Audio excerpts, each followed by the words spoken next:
முதலாக இயக்குனர் திரு பிரேமானந்த் அவர்கள்.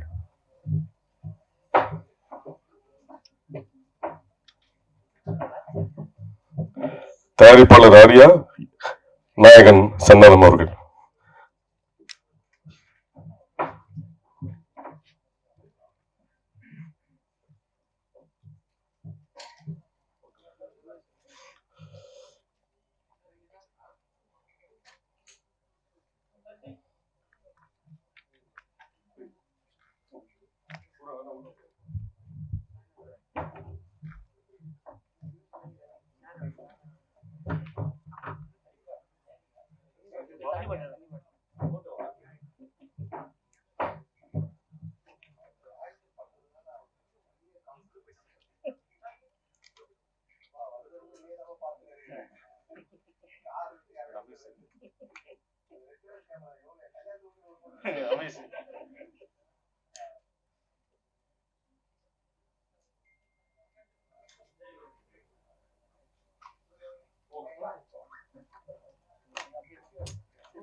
முதலாக இயக்குனர் திரு பிரேமானந்த் அவர்கள்.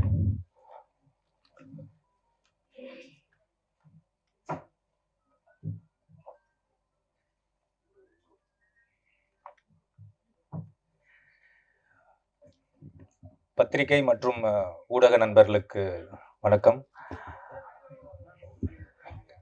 கேக்குதா? ஓகே. ஒரு குரல் ஒன்று சொல்லணும் இந்த இடத்துக்கு. முகநக நட்பது நட்பல்ல, நெஞ்சத்து அகநக நட்பது நட்பு.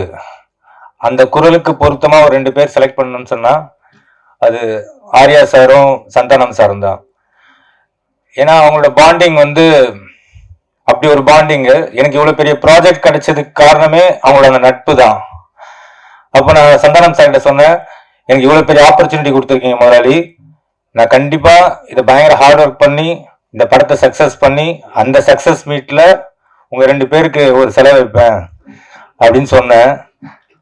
படமும் நான் கேட்ட மாதிரி எல்லாமே ப்ரொடக்ஷன் லெவல் ஆர்யா சார் கொடுத்தாங்க. படம் நல்ல பெரிய பெரிய லொகேஷனு, க்ரூஸ் அது இதுன்னு போச்சு. ஷூட்டிங் நல்லபடியா முடிச்சோம். போஸ்ட் ப்ரொடக்ஷன் ஆரம்பிச்சுது. அது வரைக்கும் எனக்கு நண்பேண்டான் தான் குரல் கேட்டுட்டு இருந்தது. ரிலீஸ் டேட் ஃபிக்ஸ் ஆகி அந்த டெட்லைன் கிராஸ் பண்ணும் போது ஆர்யா சாருக்கும் சந்தானம் சாருக்கும் daily phone conversation, heat argument. அப்பதான் சந்தானம் சார் எனக்கு போன் பண்ணி சொன்னாரு, நீ செலவு வைக்கலனா கூட பரவாயில்ல, எங்க ஃப்ரெண்ட்ஷிப்புக்கு உழ வச்சிடாத, ஆர்யா கேட்குற டைம்ல அந்த அவுட்டை கொடுத்து தொலைடா அப்படின்னாரு. எப்படியோ கஷ்டப்பட்டு ஃபைனல் அவுட் சூப்பரா எடுத்து ஆர்யா சார்ட்ட கொடுத்தாச்சு. சார் டியூபுக்கு போயிடுச்சு சார். ஏன்னா இந்த படம் வந்து ஒரு யூஸ்வலான ஹாரர் மூவி கிடையாது. இதுக்குள்ள ஒரு ஃபேண்டசியான ஒரு வேர்ல்டு இருக்கு. இதோட போஸ்ட் ப்ரொடக்ஷன் ஒர்க் ரொம்ப டஃப். ஆக்சுவலா இதுக்கு பெரிய சப்போர்ட் பண்ணது விஎஃப்எக்ஸ் டீம், லார்பன் சரிகர சுதன் சாருக்கு இந்த இடத்துல தேங்க்ஸ் சொல்லிக்கிறேன். அப்புறம் அவங்க டீம் செல்வா, செந்தில், மகேந்தர், நிறைய பேர் இருக்காங்க அதில், சுந்தர், அதுக்கப்புறம் ரஞ்சித், இந்த மாதிரி நிறைய பேர் டே நைட் இந்த படத்துக்காக ஒர்க் பண்ணாங்க. மெயினாக என்னோட அசோசியேட் தனேஷ்க்கு இந்த இடத்துல மெயினாக தேங்க்ஸ் பண்ணிக்கிறேன். ஏன்னா அவன் சிங்கிளாக இந்த படத்தோட போஸ்ட் ப்ரொடக்ஷன் ஒர்க் என் கூட இருந்து பயங்கர ஹார்ட் ஒர்க் பண்ணான். அப்புறம் எடிட்டர் சைடில் விக்கி. ஸோ இந்த மாதிரி நிறைய பேர் இந்த படத்துக்கு பயங்கர சப்போர்ட் பண்ணி பயங்கரமாக இந்த போஸ்ட் ப்ரொடக்ஷன் ஒர்க்கும் முடிச்சு இப்போ அவுட் கொடுத்துருக்கோம். படம் ரொம்ப சூப்பராக வந்திருக்கு. May 16th எல்லாரும் ஃபேமிலியோட போய் பார்த்து இந்த படத்தை என்ஜாய் பண்ணணும். நான் மெயினாக இப்போ ஆர்யா சார்கிட்ட சொல்கிறேன், சார் நீங்கள் பெரிய டென்ஷன் எதுவும் எடுத்துக்காதீங்க. ஏன்னா இந்த படத்தை ப்ரெஸ் அண்டு மீடியா பீப்புள் கண்டிப்பாக நல்லபடியாக போய் மக்கள்கிட்ட சேர்த்துருவாங்கன்னு நான் நம்புகிறேன். ஏன்னா என்னோட போன படம் டிடி ரிட்டர்ன்ஸ் பிளாக் பஸ்டர் ஆகிறதுக்கு காரணமே ப்ரெஸ்ஸும் அந்த மீடியா பீப்புளும் தான். ஸோ பெரிய சப்போர்ட் பண்ணீங்க. அதே சப்போர்ட் இந்த படத்துக்கும் கிடைக்குன்றது நம்புகிறேன். Thank you so much. மெயின் இந்த படத்தில் நடித்த ஆர்டிஸ்ட்டை பற்றி ஒரு வார்த்தை சொல்லிடுறேன். 2 பெரிய லிஜெண்ட் டேரக்டர்ஸ் பண்ணியிருக்காங்க, Selvaraghavan sir and Gautham Menon sir. ரொம்ப சப்போர்ட்டிவாக எங்கள் ஸ்கிரிப்டுக்கு நாங்கள் என்ன சொல்கிறோமோ அதை பக்காவாக பண்ணி கொடுத்தாங்க. அதுக்கப்புறம் கஸ்தூரி மேடம், நிழல் சார், அப்புறம் எங்களோட ஹீரோயின் கீதிகா, யாஷிகா ஆனந்த், இவங்க எல்லாருக்கும் நான் ரொம்ப தேங்க் பண்ணுறேன். அப்புறம் எங்களோட காமெடியன்ஸ் மாறன் அண்ட் கிங்ஸ்லி, இன்னும் நிறைய பேர் இந்த படத்துக்காக ரொம்ப பெரிய லெவலில் ஒர்க் பண்ணியிருக்காங்க. அது இல்லாமல் டெக்னீஷியன்ஸ் தீபக் குமார், எங்களோட ரெகுலராக எங்களோட மூவிஸில் அவர் தான் கேமராமேனாக இருப்பார். இந்த படத்துக்கு அவரும் மிகப்பெரிய சப்போர்ட் பண்ணியிருக்காரு. ஆர்ட் டைரக்டர் மோகன், அப்புறம் editor Bharath, stunt master Silva, Hari Dinesh, இது மாதிரி எனக்கு நிறைய பெரிய பெரிய டெக்னீஷியன்ஸ் இந்த படத்துக்குள்ளே ஒர்க் பண்ணி இந்த படத்தை இன்னும் பெரிய லெவலில் கொண்டு வந்திருக்காங்க. May 16th கண்டிப்பாக குடும்பத்தோடையும் குழந்தைங்களோடையும் வந்து பார்த்து இந்த படத்தை என்ஜாய் பண்ணுங்கள். இது ஒரு சம்மர் ட்ரீட்டாக இருக்கும். இது டேர் டெவில் நெக்ஸ்ட் லெவல் சொல்கிறது, டெவில்ஸ் டபுள் நெக்ஸ்ட் லெவல் சொல்கிறத விட Santhanam sir next level, Santa's next level. கண்டிப்பாக பார்த்து என்ஜாய் பண்ணுங்கள். Thank you so much. நன்றி. அடுத்ததாக நடிகர் தயாரிப்பாளர் ஆர்யா. அதுக்கு முன் இந்த படத்தோட ப்ரெஷ் ஷோ வந்து டிடி நெக்ஸ்ட் லெவல் பண்ண மாதிரி ரிலீஸ்க்கு முதல் நாள் ஈவினிங் 15th ஈவினிங் இதே இடத்துல நடக்குது. முறைப்படி 20 நாளுக்கு முன்னாடி அனுமதி வாங்கி எல்லாமே ரெடி பண்ணியிருக்கோம். அனைவரும் கலந்திருந்து இந்த படத்துக்கு ஆதரவு கொடுக்கும்படி கேட்டுக்கொள்கிறோம். எல்லாருக்கும் வணக்கம். ரொம்ப சந்தோஷமா இருக்கு உங்களெல்லாம் இன்னைக்கு மீட் பண்றது திரும்ப 1 வீக்குள்ளேயே. இந்த படம் வந்து ஆக்சுவலாக பிரேம் கதை சொன்னோன்னே எனக்கு லாஸ்ட் அவரோட டிடி ரிட்டர்ன்ஸ் வந்து ரொம்ப பிடிக்கும். ஏன்னா இட்ஸ் ஜஸ்ட் நாட் ஒரு மைண்ட்லெஸ் காமெடின்னு இருக்காது அந்த படம். ஆக்சுவலாக பார்த்தீங்கன்னா அதில் ஒரு நல்ல ஒரு ஸ்டோரி இருக்கும், அதுக்கான ரீசனிங் இருக்கும், அதுக்கான ஒரு ப்ளே இருக்கும், அதுக்கான ஒரு கேம் இருக்கும். ஸோ அது வந்து ரொம்ப இன்ட்ரெஸ்டிங்காக இருந்தது. அந்த அந்த ஸ்பேஸில் வந்து அந்த காமெடி வந்து ரொம்ப பியூட்டிஃபுல்லாக எக்ஸிக்யூட் பண்ணியிருப்பார். ஸோ அதே மாதிரி பிரேம் வந்து இந்த கான்செப்ட் சொன்னோடனே ரொம்ப இன்ட்ரெஸ்டிங்காக இருந்தது. ஒரு படத்துக்குள்ளேயே தியேட்டரில் உள்ளே போய் அந்த படத்துக்குள்ளே அந்த கேரக்டர்ஸ் வந்து அந்த படத்துக்குள்ளே டிரான்ஸ்போர்ட் ஆயிடுறானுங்க. ஸோ அது வந்து ரொம்ப ஒரு நாவல் ஐடியா, ஒரு இன்ட்ரெஸ்டிங்கான ஐடியா. இதில் எப்படி ஒரு காமெடியும் சரி, அதில் ஹாரர் எலிமெண்ட் எப்படி கொண்டு வர போறாருன்னு ரொம்ப ஆர்வமாக இருந்தேன். பட் அந்த லைன் ஐடியா சொன்னதுக்கு அப்புறம் நான் அவர்கிட்ட சொன்னது, நீ கரெக்டாக பண்ணிட்டேன்னா இது சூப்பராக இருக்கும் எஸ் எ ஃபில்ம் அப்படின்னு. ஸோ கம்ப்ளீட்டாக பண்ணி முடிச்ச உடனே really like it. Santhanam sir கேட்ட உடனே அவருக்கும் ரொம்ப பிடிச்சிருந்தது. So that's why beyond budget எல்லாமே வந்து அதெல்லாம் பார்க்காம இந்த படம் எடுத்தா, இந்த குவாலிட்டியில் எடுத்தா, இந்த லொக்கேஷன்ஸ் எல்லாம் யூஸ் பண்ணி எடுத்தா மட்டும்தான் இதோட 100% ஒரு எக்ஸ்பீரியன்ஸ் பண்ண முடியும்னு அப்பயே முடிவு பண்ணிட்டோம். ஸோ கண்டிப்பாக சந்தானம் சாரோட அவரோட சப்போர்ட் இல்லாமல் இது பண்ணியிருக்க முடியாது. So I think full and full Santhanam வந்து இதில் வந்து ஆலோசிச்சு அவங்க பிரேம் கூட சேர்ந்து என்னெல்லாம் பெஸ்ட்டாக இதில் பண்ண முடியுமோ அவங்க 2 பேரும் சேர்ந்து பண்ணியிருக்காங்க. தட்ஸ் என்னோட இன்புட்லாம் ரொம்ப கம்மி தான். பட் தேர் எஃபர்ட் ஒரு லாஸ்ட் ஆல்மோஸ்ட் இயர் இந்த ப்ராஜெக்டில் தான் அவங்க 2 பேரும் ட்ராவல் ஆகிட்டு இருக்காங்க. ஸோ கண்டிப்பாக இந்த படம் நல்லா வந்து இருக்குன்னு எல்லாரும் நம்புகிறோம். ஸோ இந்த 16th ரிலீஸ் ஆகும்போது நீங்களும் பார்ப்பீங்க. So definitely very happy as a ப்ரொடியூசராக இந்த படம் ப்ரொடியூஸ் பண்ணியிருக்கேன்னு ரொம்ப ஹாப்பியாக இருக்கேன். அண்ட் கண்டிப்பாக அந்த ஹாப்பினஸ் வந்து இன்னும் அடுத்த லெவல் போகணும்னு நினைக்கிறேன். டெஃபினெட்லி இது மிகப்பெரிய சக்ஸஸ் ஆனால் இதோட நெக்ஸ்ட் லெவல் 2 கண்டிப்பாக சேர்ந்து பண்ணுவோம். So definitely so looking forward to it. Very positive about this project அதுதான் சொல்லுவேன். So thank you so much. நன்றி. அடுத்ததாக நாயகன் திரு சந்தானம் அவர்கள். எல்லாருக்கும் வணக்கம். நாங்கள் எங்கள் படத்தோடைய பிரச்சனையை பற்றி பேசலாம் அப்படின்னு வந்தோம். அதுக்கு முன்னாடி நிக்கில் சார் அவருடைய பிரச்சனையை சொல்லிட்டாரு. 20 நாளுக்கு முன்னாடி நான் புக் பண்ணிட்டேன். நடுவில் 2-3 பேர் பூந்து குழப்பறானுங்க, நீங்கெல்லாம் கண்டிப்பாக வந்துடணும். அதை எங்கள் முன்னாடி கன்ஃபார்ம் பண்ணார். 20 நாள் முன்னாடி நான் புக் பண்ணிட்டேன் தெரியுங்களா? அந்த 2 பேர் யாருன்னு உங்களுக்கும் தெரியும். ஸோ எங்கள் பிரச்சனையை விட அவர் பிரச்சனை தான் பெருசா இருக்கு. ஸோ கண்டிப்பாக வாங்க. நீங்கள் 2 நாள் கழிச்சு அந்த 15th ஈவினிங் டெஃபினட்டாக என்ஜாய் பண்ணுவீங்க. ஒரு 2 மணி நேரம். இந்த படம் வந்து ரொம்ப ஸ்பெஷலாக இருக்கும். என்னன்னா என்னுடைய படங்கள் நான் வந்து காமெடினா பண்ணும்பொழுது ஆர்யா எனக்கு ஃபோன் பண்ணி, எப்பயுமே நாங்கள் ரெகுலராக பேசிக்கிட்டே இருப்போம். ஆர்யா வந்துட்டு, ஏன் மச்சான் நீ காமெடி பண்ணும்பொழுது ஒரு ஜாலியாக இருப்ப, பயங்கரமாக நல்லா பண்ணுவியே, ஏன் இப்போ ஹீரோவானதுக்கு அப்புறம் பயங்கர அந்த ஃப்ளோ இல்லையே அப்படின்னு கேட்டா, இல்லை மச்சான் நிறைய கமிட்மெண்ட்டு, நிறைய விஷயங்கள், இந்த படம் பண்ணுறது, அடுத்த படத்துக்கு ஒன்று இது பண்ணுறது, இதுக்கு நடுவில் யாராவது ஒருத்தர் அட்வான்ஸ் எடுத்துகிட்டு வந்துடுறாங்க, அது கதை கூட சரியாக கேட்க முடியாமல் டக்குன்னு ஏதோ கமிட்மெண்ட் ஆயிரும் அப்படின்னு. அப்போ ஆர்யா சொன்னது, இந்த படத்தில் நீ ஃபுல்லாக கிரியேட்டிவிட்டியில் இறங்கி வேலை செய், உன்னோட பிரச்சனை எல்லாத்தையும் நான் பார்த்துக்கிறேன், உன்னோட ப்ராப்ளம் எல்லாத்தையும் நான் சால்வ் பண்ணுறேன், நீ ஒன்லி வேலை செய்ய வேண்டியது இந்த 1 year இந்த படம் மட்டும்தான் அப்படின்னா அது எனக்கு ஒரு மிகப்பெரிய ஒரு பலமா இருந்தது. ஸோ நீங்க இந்த படத்துல மறுபடியும் ஒரு ஒரு என்ன சொல்ற நல்ல ஒரு கதை, திரைக்கதை, காமெடி, என்னுடைய ஆக்டிங் இது எல்லாமே வந்துட்டு நிச்சயமா உங்களை வந்துட்டு திருப்திப்படுத்தும் நான் நம்புறேன். மே 16 தியேட்டர்ல போய் பாருங்க. அதே மாதிரி ஆனந்த நான் சொல்லுவேன், தமிழ் உலகின் கிறிஸ்டோபர் நோலன் அப்படின்னு சொல்லுவேன். ஏன்னா ஆனந்த் பண்ற கதை வந்துட்டு ஒரு லைன்ல இருக்கவே இருக்காது. ஹாரர் ஜானர்னா ஹாரருக்குள்ளவே இருக்காது. டிடி ரிட்டர்ன்ஸ் நீங்க பாத்தீங்கன்னா ஏற்கனவே நான் சொன்னேன், அது மாதிரி அதுல வந்து கேம் இருக்கும், அதுல ஒரு காசு காணாம போயிடும், அதுல ஒரு த்ரில்லர் இருக்கும், அதுக்கப்புறம் பாத்தீங்கன்னா ஹாரருக்குள்ள ஒரு அட்வென்ச்சர் இருக்கும். ஸோ இப்படி எல்லா லேயரையுமே வச்சு ஆனா ரொம்ப அழகா ரொம்ப ஈஸியா பண்ணுவான். அந்த அளவுக்கு கொஞ்சம் நல்ல நாலேஜ் உள்ள ஒரு ஆள் ஆனந்த். ஸோ இந்த படமும் அது மாதிரிதான். இந்த கதையா சொன்னா யாருக்குமே புரியாது, என்னாலேயே புரிஞ்சிக்கவே முடியல. ஆனா அதை ஒரு ஃப்ளோ பண்ணி ஒரு ஸ்கிரீன் பிளேவா பண்ணி ஒரு படம் அவுட்புட் காட்டும் போது தான் ரொம்ப நல்லா இருந்துச்சு. நல்ல காமெடியா இருக்கு. டெஃபினட்டா நீங்க எல்லாரும் சிரிச்சு பயங்கரமா என்ஜாய் பண்ணுவீங்க. பட் நான் இங்க என்னதான் நாங்க கூவி படத்தை வித்தாலும் நீங்க பார்த்துட்டு சொல்றதா ரிசல்ட். நீங்க தியேட்டர்ல பாருங்க, ஃபேமிலியோட பாருங்க, குழந்தைங்க எல்லாரையும் கூப்பிட்டு போய் பாருங்க, டெஃபினட்டா என்ஜாய் பண்ணுவீங்க. கண்டிப்பா நம்ம May 15th ஈவினிங் இங்க ப்ரிவியூல மீட் பண்ணுவோம். தேங்க்யூ. நன்றி. தேங்க்யூ. கொஸ்டின்ஸ் ஒரே நிமிஷம். ஆனா ஓடியா போயிடுவா முந்தினமுள்ள பந்திக்கு சொல்லுங்க. அதாவது இந்த படத்துல எங்களை மாதிரி யூடியூப் ரிவ்யூவர்ஸ சாட்டையர் அடிக்கிறீங்களா, சப்போர்ட் பண்றீங்களா? அது ரெண்டுமே இருக்கு. அதாவது வந்துட்டு 2 பேருக்குமே ஈக்குவலா தான் ஆனந்த் பண்ணியிருக்காங்க. ஆக்சுவலா வந்துட்டு ஒரு ரிவ்யூவர்னா எப்படி இருக்கணும் அப்படின்றதும் இந்த படத்துல இருக்கு.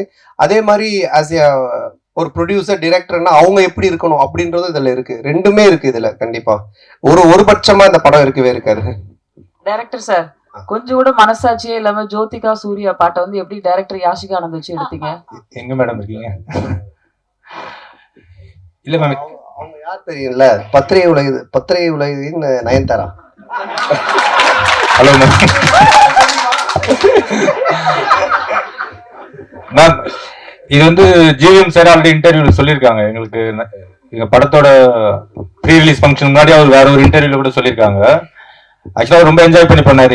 இது வந்து ஸ்கிரீன் பிளேக்குள்ள ஒரு சீக்வன்ஸ். இது ஆக்சுவலா இது வெறும் காமெடிக்காக மட்டும் எடுக்கல, இது ஸ்கிரீன் பிளேவாவே இது தேவைப்படுது. ஸோ நாங்களே கொஞ்சம் ஹெசிடேட் பண்ணி தான் சார்கிட்ட கேட்டோம்.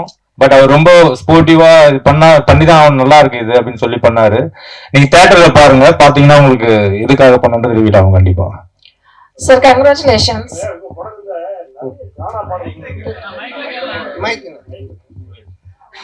உங்க படங்கள்ல நிறைய கானா பாடல்களுக்கு முக்கியத்துவம் கொடுக்குறீங்க. அதுக்கு என்ன காரணம்? அதுக்கு இந்த ஹீரோக்கள்ல நீங்க ஹீரோவா ஆயிட்டீங்க, அந்த மாதிரி இந்த இன்ட்ரோடக்ஷன் சாங்ஸ் அந்த மாதிரி எல்லாம் நீங்க இம்பார்ட்டன்ஸ் கொடுக்காம மெயினா கானா பாடலுக்கு முக்கியத்துவம் கொடுக்கறதுக்கு என்ன காரணம்?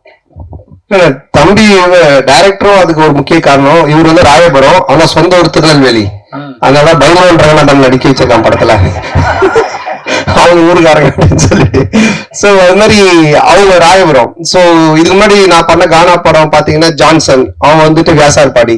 சோ இவங்க எல்லாருமே இன்புட்ஸ் கொடுக்கறதா, என்னோட இன்புட்ஸ் கிடையாது. சோ அவங்க என்ன சொல்றாங்க நம்ம கேட்டு பண்றது தானே. அந்த பாரிஸ் அதுதான் அதுல ஃபுல்லா கானா பாடம். ஆமா, அந்த டைரக்டர் வந்துட்டு வியாசார்பாடி. சோ இவர் ராயபுரம். இன்னும் நான் வந்துட்டு இது மின்ட் தாண்டவே இல்லை. சந்தானம் சார் சார் எப்போதுமே எல்லாரும் நிறைய வசூல் வரணும், திருப்பதியில போய் வந்து நம்ம வந்து சாமி கும்பிடணும் அப்படிம்பாங்க. இந்த படத்துல நீங்க திருப்பதி கோவிந்தாவை கிண்டல் பண்ணிருக்கீங்கன்னு சேலத்துல வந்து நிறைய வக்கீல்கள் வந்து புகார் கொடுத்துருக்காங்க. அந்த கோவிந்தா பாட்டு வந்து உண்மையிலே கடவுளை கிண்டல் பண்ணிருக்குதா? அவங்களுக்கு என்ன பதில்? அதான் இல்ல, அது வந்து கிண்டல் கிடையாது. அதாவது நிறைய பேர் நிறைய விஷயங்கள் சொல்லுவாங்க, ஓகேங்களா? இப்ப பாக்குறவங்க எல்லாரும் அவங்களோட சஜஷன் சொல்லுவாங்க, இது சரியில்லை, அது மாத்தணும், இது பண்ணணும்ட்டு. பட் அது எல்லாத்தையும் நம்ம எடுத்துக்க முடியாது, அப்படி வாழவும் முடியாது. கோர்ட் என்ன சொல்லுது, அப்புறம் சென்சார் சர்டிபிகேட், அவங்க சில ரூல்ஸ் அண்ட் ரெகுலேஷன்ஸ் வச்சிருக்காங்க. அவங்க சொல்றது மட்டும் தான் தமிழ் சினிமால பண்ண முடியும். ஒரு கோர்ட் சொல்றதா நம்ம செய்ய முடியும். போறவங்க சொல்றதெல்லாம் நம்ம கேட்டு எதுவும் செய்ய முடியாது. ஆமா, சென்சார்ல வந்து அவங்க பார்த்துட்டு என்ன கரெக்ஷனா சொல்லிதான் அதை நாங்க பண்ணியிருக்கோம். சோ அதனால கரெக்டான ஒரு விஷயம்னா அது ஒண்ணு சட்டம், கோர்ட், இல்லைன்னா சினிமாக்கு சென்சார். இதை தவிர போறவங்க வரவங்க எல்லாம் சொல்றோம், நம்ம என்ன பண்ண முடியும்? அது அவங்களோட கருத்து. ஆமா, அதுல நீங்க இப்ப பாத்தீங்க அந்த பாட்டுல வந்துட்டு அந்த பாட்டு வரும், நடுவுல இவரோட கேரக்டரை பத்தி வரும். ஆனா இதுக்கு அந்த பாட்டுக்கும் சம்மந்தம் இருக்காது. இப்ப நம்ம பெருமாளை பத்தியோ இல்ல கோவிந்தாவை பத்தியோ நம்ம கிண்டலா பண்ணிதான் சொல்லலாம். அது எனக்கு வந்து நான் வந்து திருப்பதிக்கு போய் இப்ப இந்த ரிலீஸ் பண்ண நாங்க போறோம். நாங்க வந்து வருஷம் எல்லா படத்துக்குமே நான் ஆனந்தம் கீழே இருந்து மேல நடந்தே போவோம். இப்ப இந்த தடவை போறோம். நான் பெருமாளுடைய பக்தர், எனக்கு பெருமாள் ரிலீஸ் பண்ணி நான் போய் வேண்டிப்பேன். அவருடைய பாட்டு ஃபர்ஸ்ட் வரணும்ன்றது என்னுடைய ஒரு ஆசையா இருந்துச்சு. அதை தான் நம்ம வச்சிருக்கோமே தவிர, ரெண்டாவது உங்களுக்கு தெரியும் நான் வந்துட்டு கடவுள் நம்பிக்கை உடையவன். இன்னைக்கு டிஷர்ட் கரு போட்டுக்கிறவங்க கேக்குறீங்களா? சோ அதான் நான் வந்து கடவுள் கிண்டல் பண்ணியோ கடவுள் இது பண்ணலாம் இது பண்ணவே மாட்டாது, உங்க எல்லாருக்குமே தெரிஞ்ச விஷயம். அதனால அது வந்து என்னுடைய மன திருப்திக்காக வச்சது, அதுவும் சரியான முறையில இருக்கு. சந்தானம் சார், சார் சந்தானம், நீங்க தமிழ் படைப்பாளி, பாட்டாளி, நல்ல தமிழ் பேர் வச்சிருக்கலாமே. இதுக்கான ஆக்சுவலா வந்துட்டு இது தில்லுக்கு துட்டு 1ல இருந்து ஆரம்பிச்ச சீக்வல். இது தில்லுக்கு துட்டு 1, தில்லுக்கு துட்டு 2, அதுக்கப்புறம் டிடி ரிட்டர்ன்ஸ். ஸோ இப்படி எல்லாமே அதுல வந்ததுனால அதனுடைய சாயல் இருந்தால் ஈஸியா ஆடியன்ஸ் கொஞ்சம் ரீச் ஆகும் அப்படின்றதுக்காக தானே தவிர, இல்லைன்னா நீங்க சொன்ன மாதிரி இப்போ நம்ம நல்ல ஒரு தமிழ் பேர் இதுக்கப்புறம் வைக்கலாங்க. சந்தானம் சார், சொல்லுங்க. இப்போ ஒரு வாரமா வந்து எல்லையில வந்து பதற்றம் இருக்கு, எதிர்பாராத பல நிகழ்வுகள் நடந்திருக்கு. இந்த நிகழ்வுகளால சில படங்கள் ரிலீஸ் ஆன படங்களை வந்து நிறுத்திட்டு புஷ் டேட்ஸ் ஆல்சோ. பலர் வந்து ரிலீஸ் பண்ணலான்றத வந்து புஷ் பண்றதுக்கான முயற்சி எடுத்திருக்காங்க. உங்களுக்கு அந்த மாதிரி ஏதாவது அன்சர்டனிட்டிஸ் இருந்ததா? போன வாரம் ஏதாவது மாற்றங்கள் பிளான் பண்ணியிருந்தீங்களா? என்ன? ஆமா, நிச்சயமா இருந்துச்சு. அது நான் ப்ரொடியூசர் ஆர்யாவும் நான் வந்து டிஸ்கஸ் பண்ணோம். ஆர்யாவும் பேசிட்டு இருந்தாங்க. ஆனா அதுக்கப்புறம் அது நல்ல முறையில கடவுள் அருளால சுமூகமா அது இப்போ முடிஞ்சு, ட்ரம்ப் அந்த ஒரு ட்வீட் பண்ணதுக்கு அப்புறமா, அவர் சொன்னதுக்கு அப்புறமா இப்போ சால்வ் ஆனதுனால சரி ஓகே அகைன் நம்ம வந்துட்டு ப்ரொசீட் பண்ணலாம் அப்படின்ற ஸ்டெப் தான் எடுத்திருக்கோம். மேபி பதட்டமா இருக்கு, இன்னும் மோசமா போயிட்டு இருக்குன்னா நிச்சயமா நாங்களும் அதை எல்லாமே இது எல்லாத்தையுமே ஸ்டாப் பண்ணலாம்னு அவர்கிட்டே சொன்னோம். நிக்கில் முருகன் கிட்டே நாங்க என்ன சொன்னோம்னா, இல்ல சார் நம்ம பிரஸ் இதெல்லாம் ஸ்டாப் பண்ணிடலாமே இன்னும். அப்புறம் மார்னிங் அந்த ஒரு நியூஸ் பார்த்துட்டு தான் அதுக்கப்புறம் சரி நம்ம ப்ரொசீட் பண்ணலாம்னு பண்ணோம். சார் ஒரு நிமிஷம் கார்த்தி ஒரு நிமிஷம். அவங்க கேட்டுட்டு இருக்காங்க, அதுக்கு பதில் சொல்லி முடியட்டும், அப்புறம் நீங்க கேளுங்க. மைக் வாங்கிட்டு கேளுங்க, கொஞ்சம் வெயிட் பண்ணுங்க கார்த்தி. இல்ல அவங்க கேட்டுட்டு இருக்காங்க, ஒரு நிமிஷம். அவங்க மைக்ல கேளுங்க, நான் உங்களை கேட்க வேணாம்னு சொல்ல. நிமிஷம் பாலா, கேட்க வேணாம்னு சொல்லல. அவங்க வந்து வீடியோ ரெக்கார்ட் பண்ணுன்றாங்க, அதுக்குதான் மைக் ஒருத்தர் கொடுத்தது. பந்திக்கு முந்திக்கணும், நீங்க தான் ஃபர்ஸ்ட் மைக் வாங்குனீங்க. இப்ப மைக் அவங்க கேட்க போறாங்க, அவங்க கேட்டு முடிச்சு கேட்க போறாங்க. ஒரு நிமிஷம். அப்ப மைக் கேளுங்க, மைக் வாங்கிட்டு கேளுங்க. அப்ப மைக் வாங்கிட்டு கேளுங்க. நீங்க என்ன கேளுங்க, அவங்க கேட்க கூடாது, என்ன கேட்கணும். நீங்க என்ன கேளுங்க, மைக் என்ன கேளுங்க, நான் கொடுக்குறேன் உங்களுக்கு. கேளுங்க. இல்ல கேளுங்க, நான் கேட்க வேணாம்னு சொல்லவே கேட்க வேணாம்னு சொல்லவே இல்லையே. மைக்க வாங்கிட்டு கேளுங்கன்ற அவ்வளவுதான். 31 வருஷமா உங்களோட சேர்ந்து பத்திரிகை இருக்கேன். ஆமா, கேள்வி கேட்க நீங்க கத்து தரீங்களா? நான் கத்து கொடுக்கலங்க, கேள்வி கேளுங்க. மைக் வாங்கிட்டு சார் கேளுங்க. அந்த மிலிட்டரி வீரர்களுக்கு நன்றி தெரிவிக்கிற விதமா தான் 2 பேரும் மிலிட்டரி கெட்டப்ல வந்திருக்கீங்களா? அவர் எவ்வளவு காமெடியா ஜாலியா கேட்க சொல்லவே இல்ல. ஆக்சுவலா வந்து அவர் அந்த படம் அந்த மாதிரி அது என்னன்னு தெரியல எனக்கு, அவர் வச்சிட்டு இருக்காரு. நான் இந்த படத்தோட கண்டினியூஷனுக்காக இந்த மாதிரி கட் பண்ணிருக்கேன். சார் கேமியோ ரோல் யார பண்றீங்களா? இல்ல இப்போதைக்கு அந்த ஐடியா இல்ல. அப்படியே இருந்தாலும் இப்ப சொல்ல மாட்டோம் இல்லைங்களா? இல்ல இந்த படத்துல யாரும் இருக்காங்களா? இந்த படத்துல அதான் அது இப்ப சொல்ல முடியாது. அப்படியே இருந்தாலும், ஏன்னா படத்துல ஒரு சர்ப்ரைஸ் எலிமெண்ட் தானே அது இருக்கும். ஆனா அப்படின்னு எதுவும் இல்ல. அப்படி இருந்தாலும் சொல்ல மாட்டோம். டைரக்டர் சார், இன்னொரு மைக் கொடுங்க. போஸ்டர்ல ஹீரோயினையும் கஸ்தூரி மேடத்தையும் காணாம என்ன காரணம்? இன்னைக்கு இது நிறைய போஸ்டர் டிசைன்ஸ் பண்ணோம் சார். சோ இதுல இன்னைக்கு 15th வந்துரும் சார் கஸ்தூரி மேடம் போஸ்டர். அவருக்கு பிரச்சனை அவருக்கு. டைரக்டர் சந்தானம் சார், இந்த படத்துல வந்து பாத்தீங்கன்னா போற போக்குல நெல்சன் சாரியும் கலாச்சிட்டாரு. அப்படியே காக்கா அந்த இது சீனியும் எடுத்திருக்கீங்க. சோ இது ரெண்டுமே ஒத்துக்கிட்டாங்களா? அதே போல இந்த படம் முடிஞ்ச உடனே சந்தானம் சார் இந்த படத்துக்கு ரிவ்யூ பண்ணுவாரா? கண்டிப்பா, அது படத்துல ரிவ்யூ வருதானே. இது யாரையும் கலாச்சி பண்ணல, இது ஒரு ஃபேண்டசி வேர்ல்டுக்குள்ள ஒரு கிங்ஸ்லியாவே இருக்காரு. சோ அது சொல்றதுக்கு ஒரே ஒரு பாயிண்ட் அவர் டைரக்டர் நெல்சன் தான். சோ அதனாலதான் அத மாதிரி ஒரு டைலாக் பண்ணோம். இல்ல அதுலயே சொல்லிருப்பாரு, நீ நெல்சன் படத்தை ப்ராடக்டரா, நெல்சன் ஒரே மாதிரி கொண்டு போவாரா, நீ ஏன்டா மாத்துற அப்படின்ற மாதிரி ஒரு இதை போட்டிருப்பாரு. அதனாலதான் கேட்டேன். நெல்சன் எதுவும் இது அப்ஜெக்ஷன் தெரிவிக்கலையா? இல்ல இப்ப என்னன்னா ஒரு டைரக்டருக்கு ஒரு ஸ்டைல் இருக்கு ஓகேங்களா. இப்ப வந்துட்டு இவர் படம்னா இந்த மாதிரி இருக்கும் அப்படின்ட்டு. சோ ஆனந்த் படம் அப்படின்னாலே நிறைய கொஞ்சம் கிண்டல் அந்த சட்டையர் அந்த ஸ்பூஃப் இருக்கும். சில படத்தோட ரெஃபரன்ஸை வச்சு அவர் கிண்டல் அடிப்பாரு. அப்புறம் சில பேரோட கேரக்டர்ஸ் வச்சு பண்ணுவாரு. ஆனா அது எல்லாமே ஒரு ஃப்ரெண்ட்ஷிப்ல எல்லாரும் தெரிஞ்சவங்க அவங்க கிட்ட எந்த ஒரு பாதிப்பும் வராதுன்னு தெரியுது மட்டும்தான் பண்ணுவோம். இல்லைன்னா அது பண்றது கிடையாது சார். இப்போ நாங்க ஜாலியா பேசிப்போம். ஆனா இவர்கிட்ட பேசினா செட் ஆகாதுன்னா அதை நாங்க அவங்கள தொட மாட்டோம் சார். இப்ப நீங்க பார்க்கிங் காசு கோவிந்தா, டிக்கெட் காசு கோவிந்தான்னு சொல்லிட்டு ஒரு விஷயம் சொல்றீங்க. லேட்டஸ்டா ஒரு 2 மாசத்துக்கு முன்னாடி பாத்தீங்கன்னா தேட்டரை விட்டு வெளியே வரும்போது பார்க்கிங் காசு வேஸ்ட், பாப்கார்ன் காசு வேஸ்ட்னு சொல்லிருக்கீங்க. எந்த படத்துக்கு மென்ஷன் பண்ணி சொல்லிருக்கீங்களா? இல்ல எந்த படத்தையும் மென்ஷன் பண்ணல. ஆடியன்ஸ் மக்கள் டெய்லி என்ன பேசுறாங்க, டே டு டே அவங்க என்ன கரண்ட் சிச்சுவேஷன்ல இருக்காங்கன்றத பார்த்துட்டு அதை எடுத்து நம்ம படத்துல வைக்கிறோம். எப்பவுமே படம் அதுதானே, என்ன நடக்குதோ அதை நம்ம எடுத்து அது சினிமாவா காட்டும் போது நல்ல ரீச் கிடைக்கும். ஆரியா ப்ரொடியூசர் நல்ல சம்பளம் கரெக்டா கொடுத்துட்டாரா? ஆர்ஐட்ட கேக்குறீங்களா? சந்தானம் சார் சம்பளம் கேட்டது கொடுத்துட்டாரா? நான் கேட்ட விட அதிகமாவே கொடுத்துட்டாரு. அதாவது வந்துட்டு என்ன சொல்றது, நான் சொன்னேன் இல்லைங்களா, நாட் ஓன்லி இந்த படத்துடைய சம்பளம்ன்றது இல்லாம என்னுடைய என்ன உனக்கு தேவை, எங்கேயும் போய் டக்குனு ஒரு அட்வான்ஸ் எடுத்துட்டு வராங்கன்னு சொல்லிட்டு கை நீட்டாத, எங்கேயும் வாங்காத, நீ வந்து 1 இயர் ஃப்ரீயா வேலை செய்யினாங்க. அதான் நான் சொன்னேன், வீட்டோட இடிச்சாங்க, புது வீடியோ இப்ப கட்டியிருக்கேன், எல்லாம் காரணம் ஆர்யா பவன் தான் சார். இந்த படத்துல ஆனா சந்தான இந்த படத்துல பாத்தீங்கன்னா கவுண்டமணி சார் தான் ஒரு படங்கள்லாம் பாத்தீங்கன்னா பேர் வைப்பாரு. கொயகா கச்சா மூஞ்சி, அனில் மூஞ்சி, அந்த மாதிரிலாம். ஸோ நீங்க வந்து நிறைய பேருக்கு இப்போ இந்த படத்துல பாத்தீங்கன்னா கெளுத்தி, கெண்டை, குறவை மீன் அந்த மாதிரிலாம் வச்சிருக்கீங்க. ஸோ இது எப்படி உங்களுக்கு மாட்டுதா? ஜிலேபி மூஞ்சிலாம் வந்து இல்லையே, நான் இதுல யாருக்கும் பேர் வைக்கலையே. பாட்டு எழுதும் போது அந்த கெளுத்தி என்ன அது அவருடைய பேரே கெளுத்தி தான். ஒரிஜினல் நேமே கெளுத்தி, ஒரிஜினல் பேரே கெளுத்தி தான். எனக்கு கெளுத்தி நாங்க வைக்கல, அவன் ஒரிஜினல் பேரே அதுதான்.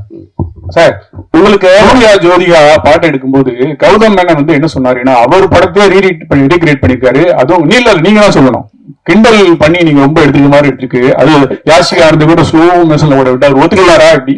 இல்லண்ணா, இப்போ அதான் நான் சொல்றேன், இப்ப நீங்க பாக்குறது ஒரு ட்ரெய்லர் இந்த டீசர்லாம் என்னன்னா உங்களுக்கு படத்தை பார்க்கக்கூடிய ஒரு ஆர்வத்தை தூண்டுறதுக்காக நாங்க துண்டா கட் பண்ணி வைப்போம். அவரு முன் கதை என்ன பின் கதை எதுவுமே தெரியாது. அப்ப அதை பார்க்கும்போது உங்களுக்கு ஒரு ஒரு என்ன சொல்றது, இது என்னவா இருக்கும், இது என்ன அப்படின்னு ஒரு கொஸ்டின் கேட்கலாம். அந்த ஒரு வைரலுக்காக தான் அதை பண்றோம். பட் படமா நீங்க பாத்துட்டானுங்க அது ரொம்ப கிளியர் பிக்சர்ல கரெக்டா வரும். ஆயிரம் சொல்லுங்க, அந்த பாட்டை பார்க்கும்போது சூர்யா ஜோதிகா கோவம் வராதா? சூர்யா ரசிகர்களுக்கு கோவம் வராதா? நீங்க எவ்வளவு கிண்டல் பண்ணிருக்கீங்க? இல்ல, இது கிண்டலாவே வராதுங்க. இப்ப என்னன்னா அவரு அந்த படத்தோட இயக்குனர், அவரு அதை பண்றாரு, அது ஏன் பண்றாரு, அதுக்கு ஒரு காரணம் இருக்கு. அந்த காரணத்தை சொல்லும் போது கண்டிப்பா தப்பா இருக்காது. நிறைய படத்துல நிறைய ரெஃபரன்ஸ் வைக்கிறாங்க, அது கரெக்டா அந்த கதையோட ஒத்து வந்தா ஓகே. திடீர்னு துண்டா சும்மா வெறுப்பேத்ததா வச்சுன்னா தப்பா இருக்கும். ஆனா உங்களுக்கு வந்து ஆரியாவை ரொம்ப பிடிக்கும். இப்ப ப்ரொடியூசரா நல்லா பிடிச்சிருக்கா, நண்பரா பிடிச்சிருக்கா? ஆரியாவையா? இல்ல, ரெண்டுமே தான். ஏன்னா நண்பரா இருந்ததுனாலதான் அந்த ப்ரொடியூசரா மாதிரி. 2 பேருமே வந்துட்டு என்ன சொல்றது, ப்ரொடியூசரா இருக்கும்போது சில நேரத்துல சண்டை வரும், நண்பனா இருக்கும்போது சண்டை வராது. அடிக்கடி கோச்சுப்பான்.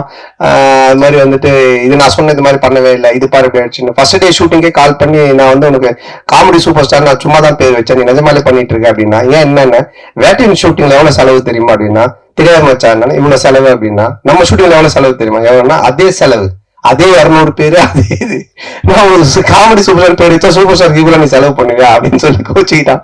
அப்ப நான் சொன்னேன், இல்ல வச்சா இது மாதிரி தேவைப்படுது அப்படின்னு. அதுக்கப்புறமா ரொம்ப சண்டை ஆயிடுச்சா டக்குனு என்ன பண்ணுவேன்னா, ஒரு 2 நாள் ஈஷாக்கு போயிடுவேன். உடனே போன் அடிப்பான், அங்க அடிச்சிட்டு இல்ல சத்குருட்ட காசு வாங்கி கூட அப்படின்வான். அவர் பேப்பரா காசு வாங்கி தர முடியல, நீ எங்க தானே போற, எனக்கு காசு வாங்கி கொடுத்துட்டு போ, அவர் பேர் போட்டு ப்ரொடியூசர் அப்படின்வான்.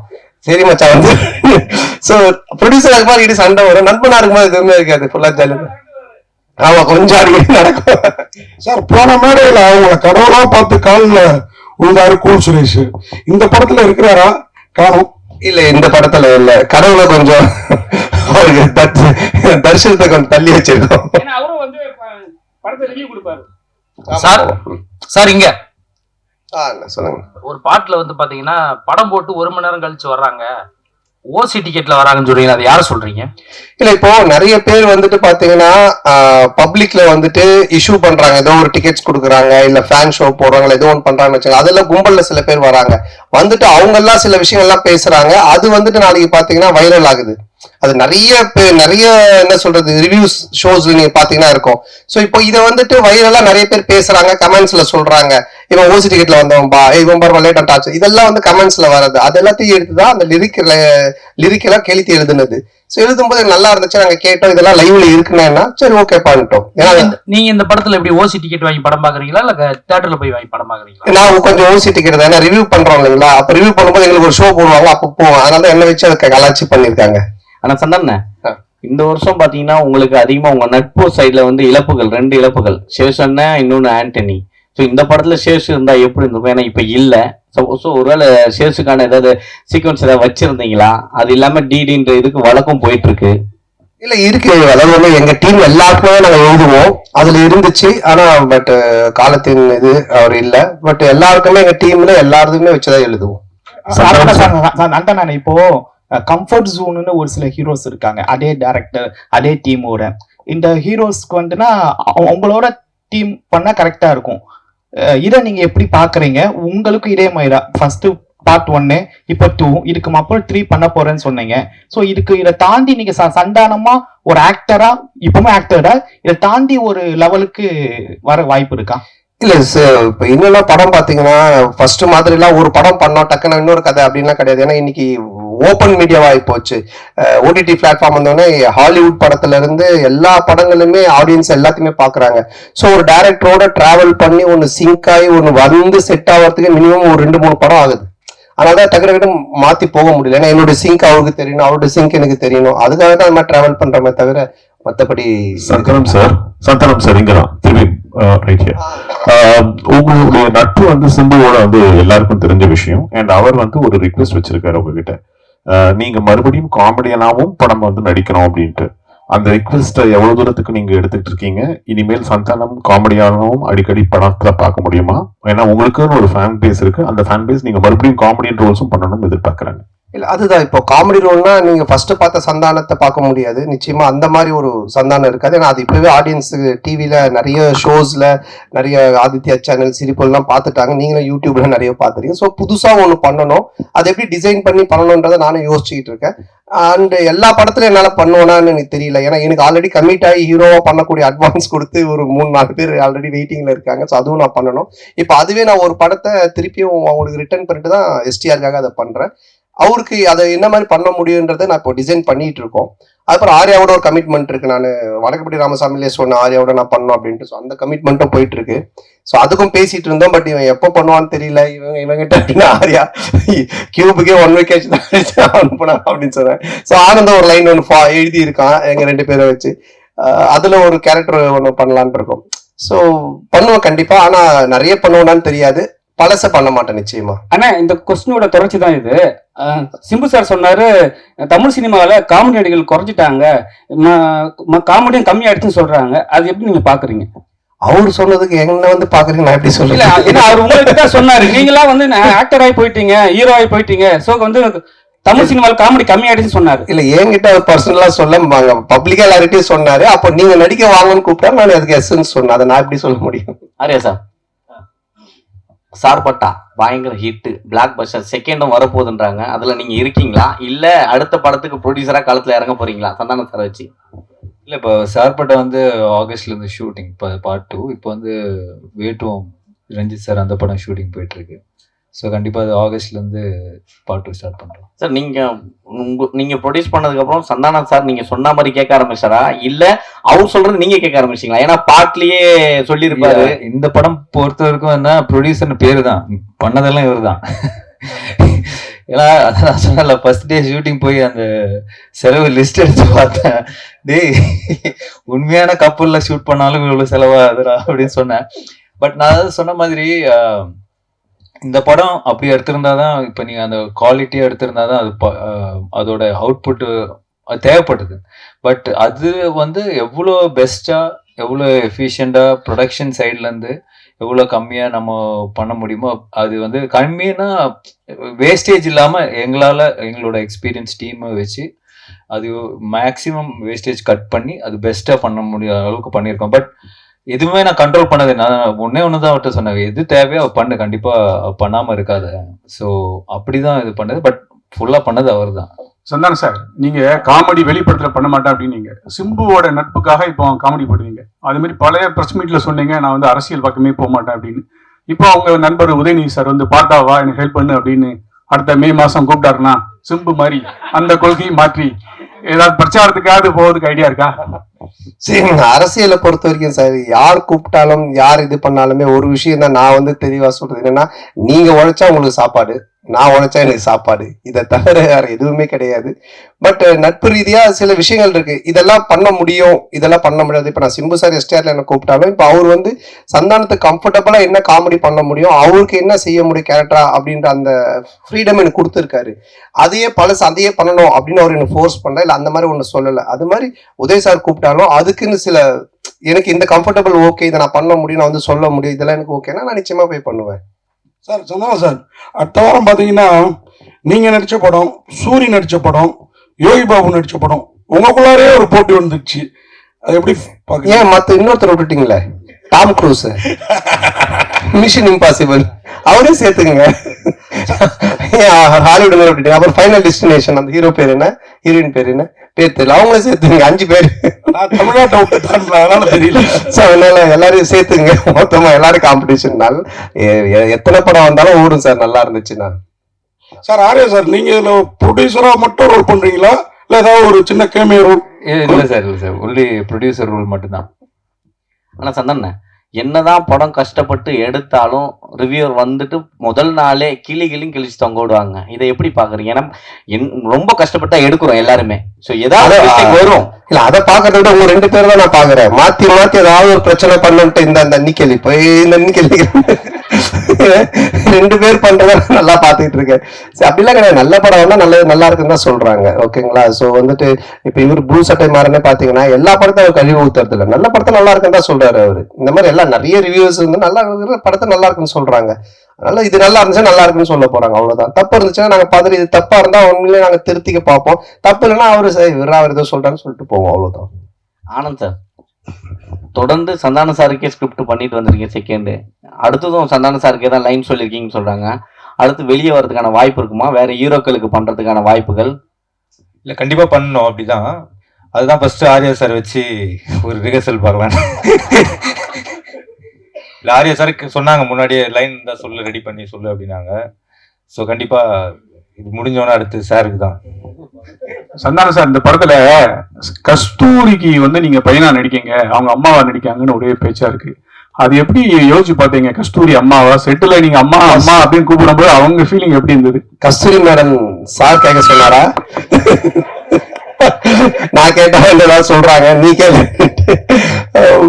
இல்ல, நீங்க இது படம் பார்த்தீங்கன்னா தெரியும். ஏன்னா வந்துட்டு அவங்களுடைய என்ன சொல்றது, அவங்கள வந்து அம்மாவா கூப்பிட்டு அவங்கள வந்து பண்ண வைக்கணுன்றது எங்களுடைய வந்துட்டு மோட்டிவேஷனே கிடையாது. ஏன்னா இப்ப எனக்கு ஒரு அம்மானா அவங்களுக்கு ஒரு ஏஜ் குரூப் இருக்கு, அதை கூப்பிட்டு தான் பண்ணுவோம். பட் இது ஒரு ரீசன் இருக்கு கதையில அப்படின்றத நாங்க எக்ஸ்பிளைன் பண்ணோம். அதை கேட்டுட்டு அவங்களுக்கு ரொம்ப பிடிச்சி போச்சு. ஸோ அதனாலதான் அவங்க அதை பண்ணாங்க. நீங்க படம் பார்க்கும்போது நீங்க கண்டிப்பா கஸ்தூரி மேடமோட ஃபேனா தான் இருப்பீங்க. அதனால வந்துட்டு நிச்சயமா அவங்க 2 தடவை பார்ப்பீங்க. டைரக்டர் சார், அது மாதிரி அன்னைக்கு சந்தானம் சார் அந்த ஆடியோ ரிலீஸ்ல பேசுறப்ப அவருக்கு புக் காமெடி இருக்கு, முட்டராஜனுக்கு எலி காமெடி இருக்கு. சந்தானம் சாருக்கு என்னெல்லாம் காமெடி இருக்குது படத்துல? சந்தானம் சார் தான் இந்த காமெடியோட ஃப்ளோவே டேக் ஓவர் பண்றவர். டோட்டலா உங்களுக்கு ஓப்பனிங் படம் ஆரம்பிச்சதுல இருந்து இந்த படத்துல தான் சொன்னேன், ஓஜி சாண்டா ரிட்டர்ன்ஸ்ன்ற மாதிரி. ஏன்னா ஓவரால் இந்த படத்தையே கேரி ஓவர் பண்றது சந்தானம் சார் தான். அவரோட ஸ்க்ரீன் ப்ரெசன்ஸ்ல இருந்து அவரோட லுக்கு, அவரோட பாடி லாங்குவேஜ் ரொம்ப ஃப்ரெஷ்ஷாக இருக்கும். உங்களுக்கு பார்க்கும் போது ஆடியன்ஸ்க்கும் சரி, எனக்கு அதான் எப்பயுமே சொல்லுவேன், எனக்கு ரொம்ப பிடிச்சது பார்த்தா காட்டுப்பூச்சி அந்த மாதிரி கேரக்டர்ஸ் பண்ணணும்னு. ஸோ அதை பிரேக் பண்ணுவான் இந்த கிசா 47. கண்டிப்பா என்ஜாய் பண்ணுவீங்க சார். சந்தானம் சார், இந்த டிடி பிரச்சனை உங்களை விட்டு போகவே மாட்டுது. இந்த டிடி பிரச்சனைக்கு ஏதாவது தீர்வு இருக்கா? ஏன்னா உங்களுக்குள்ளேயே தான் நடந்துட்டு இருக்குன்னு ஒரு வார் போயிட்டு இருக்கு அப்படின்றாங்க. இல்ல, அது வந்துட்டு என்ன சொல்றது, ஒரு படம் ரிலீஸ் ஆகும்போது இப்போ பல பிரச்சனைகள் வரும். இப்போ அண்ணன் கேட்டாங்க தெரியல, சாங்கை பற்றி, டிடியை பற்றி வரும், அதை பற்றி வரும், போஸ்டரை பற்றி வரும். இது வந்து யூஸ்வலாக சினிமா நம்ம பண்ணும்போது எல்லாமே வரும். பட் ஒன்று தான், எதுவுமே சட்ட ரீதியாக கோர்ட் மூலமாக ஒரு விஷயம் ஆனால் மட்டும்தான் அது பிரச்சனை. இல்லைன்னா மற்றெல்லாம் சும்மா வாய் பேச்சு பண்ணி நீங்கள் கூட 10 வார்த்தை கேட்கலாம். ஏன்னா நீங்களும் பிளாக் டிஷர்ட், நானும் பிளாக் டிஷர்ட், எது என்ன மாதிரி போட்டுவீங்க கூட கேட்கலாம். பார்த்தீங்களா, கேட்டிட்டு வெறும் ஓட முடியாது, போக முடியும் நீங்கள் வீட்டுக்கு. ஸோ அந்த மாதிரி தான் அது சட்ட ரீதியாக என்னவோ அது தான் ஆன்சர் சொல்ல முடியும். வேற ஏதாவது கொஸ்டின்? அனைவருக்கும் நன்றி, வணக்கம். நன்றி, ரொம்ப நன்றி. படத்தை வந்து பாருங்க, தொடர்ந்து சப்போர்ட் பண்ணிருக்கீங்க. இந்த படத்தையும் கொஞ்சம் சப்போர்ட் ஆஃப் பண்ணிட்டீங்களா இருக்கா, இதெல்லாம் கொஞ்சம் படத்தை சப்போர்ட் பண்ணுங்க. நன்றி, தேங்க்யூ.